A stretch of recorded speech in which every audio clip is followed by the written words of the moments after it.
Technology sparks a passion in people. If you've read the comment section of anything iOS or Android, you will see the fervor that people have for technology. And while it does sometimes lend itself to disagreeing, there is one thing we can all agree on: saving some money. So in that vein, let's unify the tech-loving population, and here's some top tech to help save you some cash. The big caveat here that for a lot of these things, certainly you have to buy them, so the goal is to save money over the longer term of the product. The first one is a smart thermostat. Nest and Ecobee tend to get most of the press when it comes to smart thermostats, but those are expensive, starting around $250 and going up. There are less expensive options from Honeywell and a few others, but these smart thermostats do move the needle on a yearly basis for an average annual savings of about $131 to $145, according to Nest and Ecobee's own findings. So a lot of you guys might have a landline bundled into your cable plan, or maybe your parents have a landline phone. It's time to drop that and go to voice over IP or VoIP.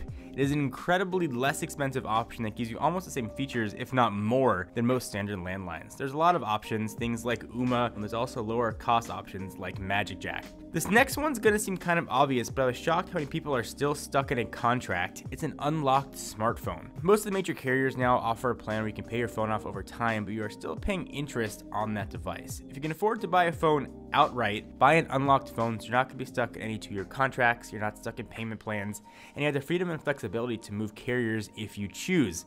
Unlocked smartphones, I could go on for probably another 10 minutes in its own video to why it's a better option. If you can swing it, get an unlocked phone. This next one is something I think a lot of you guys are considering doing, and that is cutting the cord and going for a streaming service for your TV coupled with an HD antenna. HD antennas cost between $30 and $100, give you access to local channels all in HD, and streaming options are now becoming really easily available. You've got DirecTV Now starting at $35 a month, which does have some issues, Sling TV at $20 a month, and you also have on-demand options as well, things like Netflix, Hulu, Amazon Prime, etc. If you want a good package of channels that you watch, but not pay for channels you don't watch, consider cutting the cord and probably cutting off around $60 off your cable bill. I'm gonna get a little nerdy with you for these next ones. These are LED light bulbs. When you think of these, a lot of folks think the color dimming ones from Life Extra Hue, and those certainly count as LED bulbs, but you don't have to get fancy light changing bulbs to save some cash. They're way less expensive options. You probably don't think about outlets too much. Plug stuff in, stuff gets power. There are energy conserving outlets that cost around $30 or $50 that will more than pay for themselves over the course of a few years. They allow you to cut power to an outlet without having to plug or unplug devices, so you don't have to worry about any sort of power drain or paying for power to keep things idle that you're not using. TP-Link smart plugs, $30. Orbvio has a Wi-Fi smart socket for $21, so you can get one really good one in that $30 price range. And last but not least, buy your cable modem. Stop leasing that thing. Cable internet companies really want you to lease their cable modem. They can be purchased for as low as $50, and they are happy to charge you $6 to $10 per month to lease one.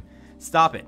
Stop doing it. Go out and buy one. There's a ton of affordable options starting from around, like I said, $55 that will pay for themselves in less than a year.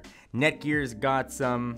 TP-Link's got a few. Go to Best Buy, look online, we'll link some down below, to Amazon if you want to pick up a new cable modem, but stop leasing. You'll be surprised how much money you can save. So there's a lot of other things you can do to help save money, but technology can also help you save some cash. If you guys like this video and you want to see more, let us know, and we will do more videos showing you some of the cool stuff that you can do to save some cash, and how technology can unify us and not fight over smartphone OSs. And for our comment of the day, this comes from our Tesla Model X 1 month later review. It comes from Cruise who says, "That car is a douche factor plus 1,000. Thank you, Cruiser.